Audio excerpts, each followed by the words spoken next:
Hello guys, welcome. Okay, so I'm going to be talking about tanacon.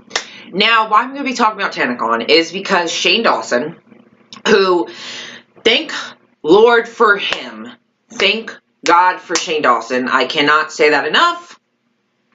Because of him, we will find out the truth about tanacon. Hopefully, the honest truth, which if I know Shane, he will make sure to get to the bottom of it. So, he will not hold back. So I just want to say that. Thank you, God, Shane. But anyways, so I watched part 2 of his 3-parter about tanacon, basically, and uncovering the truth about what exactly went down. You know, because there's a lot of conspiracy theories out there. Well, okay, so I want to talk about part 2. Now, a few little things that got me. First thing that got me is the guy. Now, the whole time during the interview, I understand you're nervous, of course, so you're going to be fidgeting and moving and stuff, but the dude legit was on his phone while Shane was talking to him about something that, now this guy, Michael, is like, I'm going to lose everything, you know, right? He's saying this, and yet as Shane's talking to him about this and trying to get to the truth and trying to make sense of it all and maybe make the situation better, this kid's on his fucking phone. So you're telling me you're going to lose everything, but you're not that worried because you're on your phone when you could be trying to maybe defuse the situation, try and actually, you know, make something a little better, like, you know, something. I don't know. So that really got me is him on his phone because he did it twice. And I just felt that was very, like, what the fuck? Like, I didn't like it. It's like he wasn't really paying much attention to Shane and didn't really care about this video, but yet he's going to lose everything because of everything that happened. Like, okay. So that's one thing. But another thing that got me, this is what really pisses me off, and I'm so glad Morgan said this, Morgan Adams. You know, she's part of the squad on Shane's, you know, Ryland's sister. I love her. But I'm so glad she said this, and I'm so glad Shane kept it in. And I'm not saying this is exactly what she said, but something along the lines, is she said, because this is so true, I mean, that night, right after tanacon had been canceled that first day, you know, that night, instead of figuring out, like, where could they maybe move the venue, what could they do to make this better, you know, Tana's in her Gucci partying, while, like Morgan said, kids are in their rooms crying because they spent all this money, traveled all this way to come meet their favorite creators who they look up to so much, only to be stuck in the sun for hours, to have nothing to drink, nothing to eat, to get to go in only to be squished between people and it not be anything like you expected. That's what gets me, is how something that's so dear to her heart, you know, because she cares so much about this and her fans, but yet instead of trying to fix this situation before it got worse and before it was canceled completely, she was out partying instead. That's what gets me. Because instead, she could have been at least going to these hotel rooms with the kids and being like, hey, I'm sorry about tanacon, like meeting them, something, you know. She could have had a security guard, made sure she was safe, but she could have went to rooms and be like, look, I know you came from tanacon, I'm sorry, you know, did something. But instead, she was out partying instead of trying to fix the situation. So tanacon apparently by this point was, I'm done with it, it's over, you know? That's what I'm getting, because you're out fucking partying and you're all like, you know, she's having a good time in her Gucci partying and stuff, you know, so it's like, okay.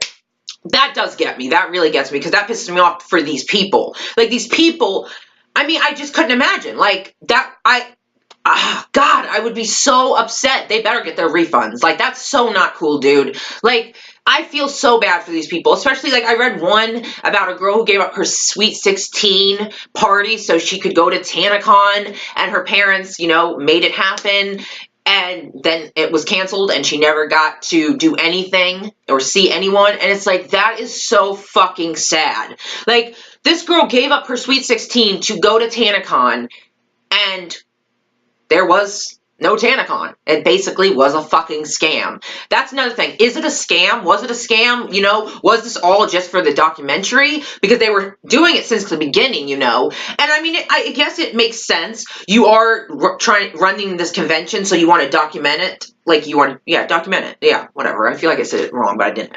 So you want to, like, document everything and stuff like that. But at the same time, it's like, I mean, it failed so quickly. And it's like, I just don't understand how it's like multiple things were wrong with tanacon. Not just one thing, multiple things. And it's like, you have this Michael guy. Now, this was what gets me about Michael, is he's saying, oh, the Marriott lied to him and said that they could hold all these people, 5,000 and stuff, and maybe they did. I don't know. Maybe they did. But you're telling me that, I know you didn't willy-nilly just say, oh, let's pick the Marriott. That's good. That's good enough. It's right. Maybe they did. Maybe they're just like, we'll just pick this place because it's close to VidCon, so we'll just pick this place, didn't do any research whatsoever, And because if you did do your research, you would see it says only 1,000 people capacity. So, don't try. Maybe they did lie to you, but it's called, you're a company, you're holding a convention, you're supposed to do your research, not expect others to do it for you or rely on others to give you information that you yourself could easily find, like Shane did when all he had to do was search the Marriott in Anaheim, California, and there it says 1,000 people capacity. And now, why would the Marriott lie also? Yeah, maybe for the publicity, but also, shit could have really went bad and wrong. And people might not want to go there anymore because of this shit. So that's another downside. So I don't know. Maybe they did lie, maybe they didn't. But I just think that that's not an excuse at all. Because you could have easily seen that it said only 1,000, not 5,000. So there's no excuse for that. So I don't care if they're having a case against Marriott, because even if they did lie, you should have did your research. I know you're a kid, but still, if you're going to run a company, run it well. That's all I'm saying. But yeah, so that's some things I want to talk about. Another thing I want to talk about is, okay. So they were like, there's 15 to 20,000 people outside, right? That is just a complete lie, because first off, even saying 10,000 would be a huge stretch. But saying 15 and 20, that's even a huger stretch. Yeah, maybe if you combine like VidCon and tanacon, maybe then there would be like 15,000 or something. But there was not 15 to 20,000 outside of tanacon. No way in fucking hell. Like, I feel like that's just an excuse as to why many people didn't get in and why it was so crazy. Oh, because we had so many people, that's why it was so crazy, and everything went to shit, whatever. Or, I feel like they made it like, oh, there's 20,000 people here at tanacon, it's lit, like, you need to be here, like, this is off the chain, like, whoa, like, I feel like they were playing it up, like, 20,000 people are here. And also, another thing that gets me is the free ticket that no one got. Like, where's these free tickets, dude, that no one got? Like, I don't know if he's telling the truth or not, but, it just seems like really no planning. Like, it seems like planning went into this, and then it kind of just stopped. Like, I don't know what the fuck is going on. I don't know if it's a scam or not. I don't know if it's a scam on his end, on her end, on both their ends. I don't know if this was just a scam from the very beginning, or I don't know if after it became a disaster the first day, he decided to just call it quits and, decide to just continue with his documentary and be like, hey, we'll make money off this. It'll be a good documentary, which I'm not going to support it because fuck you. But because they were already filming, so it's not like they started the documentary after it was failing. So clearly, either they already had it in mind that it was going to fail, or they thought it was going to be something great, and unfortunately, it wasn't something great. So, like, I want to get to the bottom of it. I can't wait for part 3 that comes out today. I believe it comes out today. I cannot wait for part 3. Yeah, it is today. I want to know the truth. Because I know Shane will get down to the truth as much as he can, and I want to know it as much as I can, because it is not just Good Times fault, and it is not just Tana's, worded that wrong, but it's not just one-sided, and it's not just one party to blame. It's both parties. Tana, this was your convention. You should have been more prepared. You should have had it better run. You should have been more involved, not being on vacation with Bella. And Michael, you should have done your fucking research, not fucking go off. Like, why would you ask them? Like, you could do research. All you have to do is look on their website. Like, it's like you literally just picked it because it was close to VidCon. That's literally what I feel like. Like, this was all just the whole thing to kind of compete with VidCon and be like, oh, look at us. And also the whole 20,000, oh, VidCon, we got 20,000. You know, because there was no way in hell there was 20,000. No way. Like, I don't know who came up with that number. I mean, because Michael was like saying, oh, well, we know 1,000 were in, so there should only be 4,000 left out there, but there was a lot more than that. And it's like, so that means it goes up from 4,000 to 20? Like, really, dude? Like, what the fuck? Or 4,000 to 15? Like, where the fuck do you get that number? Like, you're literally just saying that. Another thing, this was in Shane's part 1 video.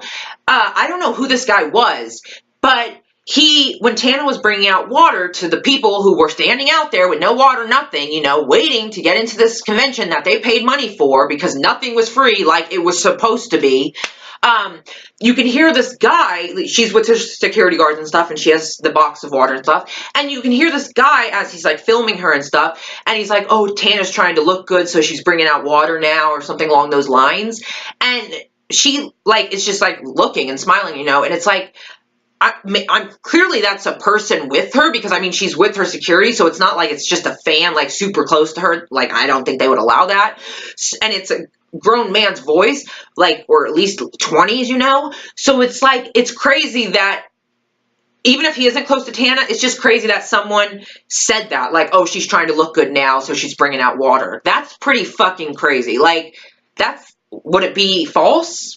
Maybe not. Probably not, dude. I mean, it would make you look a lot better, and it did take you a minute, so. But yeah, I just want to talk about a few things in part 2 that really got me. Like, the whole partying thing really got me. The whole 15 to 20,000 people got me. The whole, oh, it's the Marriott's fault. They told me 5,000 people they could hold when really it's only 1,000. It's so easy to research that. It really, like, wow. But I cannot wait for part 3. I want the fucking truth. I want to know what is happening. I want to know, was this a scam? I want to know, was this all just for a documentary? I want to know. We all want to know. But I just had a few things to say about part 2. I'm super ready to see part 3, and I know it's going to be intense, and it's going to be crazy and emotional, and it's going to be real and raw, and you know what? Both of them are not going to come out looking good, because in the end, they're both at fault, like I said. Both at fault. I don't care if Good Times, Michael, they run the convention. Tana, it's your convention. You have to put the work in too. You can't just rely on them to put the work in. And I'm not saying she did, but I'm just saying you can't just rely on them to do all the work when it's your convention, your vision, you know? So that's just a few things I want to say about part 2. So that's it. I'll probably make another one of these after part 3, which I can't wait to see. Again, I am so thankful for Shane. Like, seriously, this is content we need on YouTube. This is real stuff. This is what we need. This is what we need to hear. This is what we need. And he's so dedicated to getting to the truth and dedicated to helping, you know, the fans who came and who didn't get to meet him and didn't get to meet their idols. And he is just such a kind person. And I love these kind of videos he does. But this is by far my favorite series he's doing, his 3-parter. Like, I think this is so needed. It really is. And I can't wait to see the end result. I want to know the truth. We deserve the truth. We will get the truth. So, part 3, here we come. But yeah, this is just what I want to say on part 2. A few of the things that kind of really pissed me off. Like him being on his phone. That was just really pissing me off. But yeah, so we will see part 3. That's all I wanted to say about TanaCon. No hate towards Tana. I have no hate towards her. I'm not a fan. I wouldn't say I'm a fan. But I have no hate towards her, nothing. I just think they're both at fault. And I just think that they need to just fucking be honest. Just be honest. Hopefully in part 3, they're just completely honest. Just tell the truth. Just let it be out there, you know. But again, if they did scam people, they really can't say that, because then it's like no one's going to want to see your documentary, you know, and also people are going to hate you. So, you know, we'll wait and see. But I mean, yeah, I did see that Michael's getting a lot of hate, because that also showed in Shane's video part 2. And I don't agree with that, because it's not just Michael, it's Tana too, guys. Like, it was her convention. Just because he was running it doesn't mean that everything's on him when it's her name, her convention. So you got to realize it's both their faults, regardless. It's both their faults. Whether one is more at fault than the other doesn't matter. It's both their faults. So that's what I wanted to say about part 2, about TanaCon and all the shit. Like, I am sorry to all the people who went there and it ended this way. I am so sorry. That really sucks, man. Like, I'm sorry.